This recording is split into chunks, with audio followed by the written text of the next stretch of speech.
Allah also says in the Qur'an, وَقَالَ رَبُّكُمُ ادْعُونِي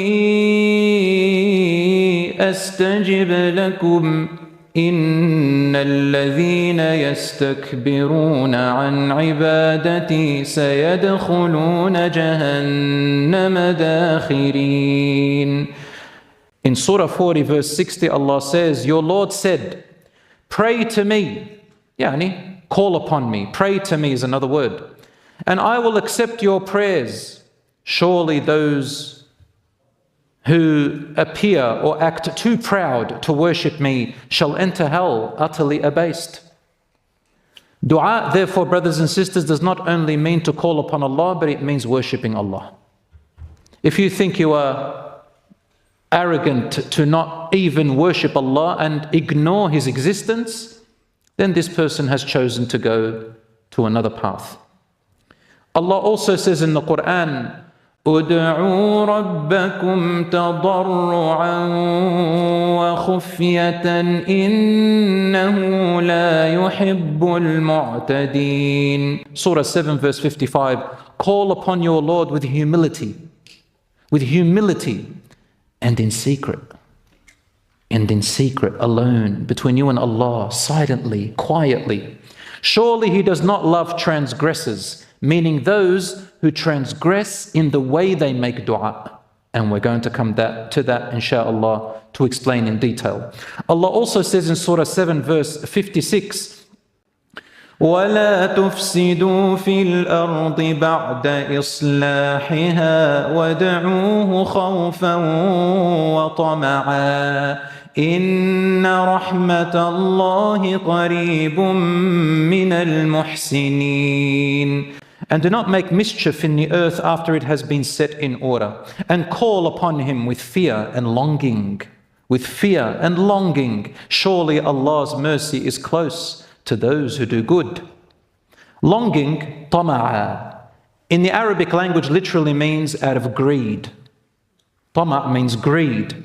But depending on the context where you place that word tama' in the Arabic language, it can change the meaning from greed to extreme hope.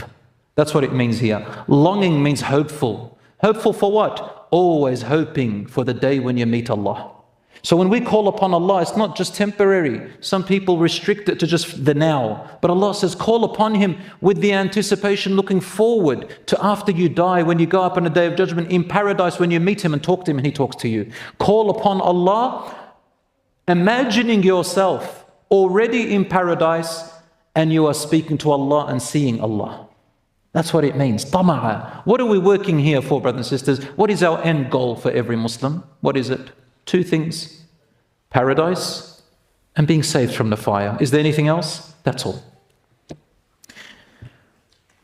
Allah subhanahu wa ta'ala responds to people, especially when they are in need and desperate. Allah says, أَمَّن يُجِيبُ الْمُضْطَرَّ إِذَا دَعَاهُ وَيَكْشِفُ السُّوءَ وَيَجْعَلُكُمْ خُلَفَاءَ فِي الْأَرْضِ أَإِلَٰهٌ مَّعَ اللَّهِ قَلِيلًا مَّا تَذَكَّرُونَ. Allah says in Surah 27 verse 62, who is it who heeds the prayers of the distressed when he calls out to Him and He removes his difficulty? Who is there other than Allah who listens to the call of the distressed and who removes his affliction? And who is it who makes you vicegerents of earth? Who made you to look after the earth and give you leadership and power to look after it? Is there any God associated with Allah in this task? Is there anyone else who hears your prayer other than Allah? Who are you calling out to? Why turn away to anyone other than Him? How little do you reflect? How little do you reflect on the creation that is around you? How little do you reflect on yourselves and the signs that Allah has dispersed all around you, that all tell you, they guide you and they point to who made all of this, who to turn to. Do you not see the sun subjecting itself to you and giving you heat and vitamin D? Who's it following? Which course? Who put it on this course? The moon and the tidal waves of the oceans, and the earth and the crops that grow for you, and the rain that comes down, and the animals that are subjected to you. How were they subjected to you? Does this not tell you something about the Creator? So why do we turn to anyone other than Allah? Anything else? Allah subhanahu wa ta'ala finally says in Surah number 7 verse 180, وَلِلَّهِ الْأَسْمَاءُ الْحُسْنَى فَادْعُوهُ بِهَا وَذَرُوا الَّذِينَ يُلْحِدُونَ فِي أَسْمَائِهِ سَيُجْزَوْنَ مَا كَانُوا يَعْمَلُونَ. Allah has the most excellent names, so call on Him by His names and shun those who distort His names. Shun those who call Allah something other than what He is and call Him names that are not attributed to Him, that do not befit Him subhanahu. You call Him by the most beautiful names that He taught you. They shall soon be requited for their deeds. So, opening with this introduction, brothers and sisters, with these beautiful verses of the Qur'an, which are numerous throughout the Qur'an, Allah has made the core of the Qur'an about dua and worship and attaching yourself to Him. My dear brothers and sisters, what is dua in the Sharia meaning, in Islamic meaning really? The Prophet, peace be upon him, answered that question. He said, Inna ad-du'a huwa al-ibadah. Dua is worship itself. Dua is worship itself. That's what dua is. And my brothers and sisters, dua is worship, but it has two forms that it comes with. Two forms of dua. Number one, we call it the dua of request. And that is basically asking Allah for what you want. Anything of this world or of the hereafter. Oh Allah, forgive me, have mercy upon me, grant me provision, grant me a righteous spouse, grant me children, righteous and comfort to my eyes, save us and protect us, grant my business success. Oh Allah, guide me. All this is called dua of request. And this is one form of worship. Every time you do it, you're worshipping Allah. The second form of dua of worship is called dua of actions, pleasing to Allah and avoiding that which displeases Allah. Your salah is dua. Your fasting is dua. Your hajj is dua. Your zakah is dua. Being good to your parents for the sake of Allah is dua. Charity is dua. Helping someone is dua. Working to provide your family is dua. Looking after the needy and the poor is dua. Bringing a smile to someone is dua. Gifting someone for the sake of Allah is dua. Protecting someone is dua. And on and on and on. Looking after a destitute animal is dua. Planting a tree, even in the middle of the desert, for beasts and creatures to shade under it is dua. All of this is also called dua. Dua of actions for the sake of Allah. What does that mean?